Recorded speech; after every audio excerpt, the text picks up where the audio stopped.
This is just hopefully teaching you how to properly stack a dog so you can get great pictures. And stacking a dog, you want to make sure that all four legs are straight up and down, both of the front ones, and on the rear ones from the hock to the ground, you want those four legs to be straight up and down.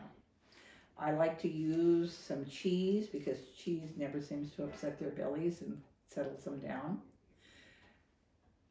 So you just want to make sure that all four legs are straight up and down, and it is absolutely critical that the neck and head must be straight forward in a normal, natural position. If you move the head down, it changes the top line.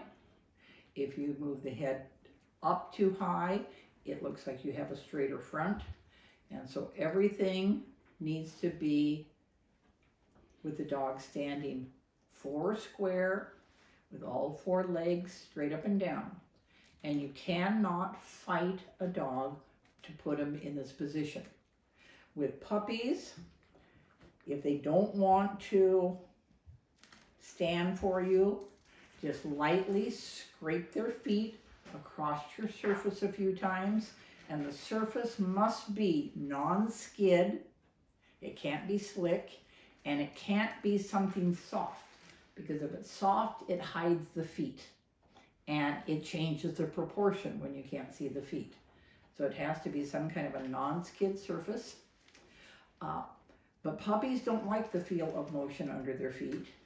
And so if you just scrape them a few times and stop, they're so glad the table's no longer moving, they're much more cooperative. And then when you stack legs, if you pick a leg up anywhere below a joint, it allows the joint below it to move. So you have to pick legs up at a joint. That keeps it stiff, so you can put it where you want it to be. Same thing on the rear. Actually, at a joint is where you move it.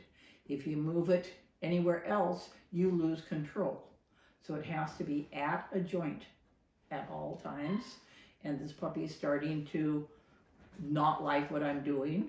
So again, I'm going to use the cheese to make sure that he's calm and collected, and that is what you're looking for. All four legs straight up and down, neck and head forward. And when you take pictures, they must be a straight on picture. Don't stand up to where you're shooting down. Don't be low to where you're shooting up. And don't shoot them from an angle. They have to be straight on to know what you're looking at. And if you properly stack them, I could give you a pretty good indication of what you're dealing with quality-wise just from stacked pictures. Okay, when you're looking at the mouth, you can't fight a puppy. They have to be calm and willing to let you do it. You're looking at how straight the teeth are in front. You're looking for the placement of all four canines. And then you're looking to see how the teeth on the side fit. There's one little tooth on the top, right there on my finger. It should be fit directly in between the two on the bottom. His mouth is absolutely a perfect mouth. That's exactly what you're looking for. If the puppy doesn't want you to look at the teeth, don't fight it. Have somebody else hold it, and don't hold it against your body. Let it suspend out in the air to where nobody's protecting it, and then they are almost always willing to let you look at the whole mouth.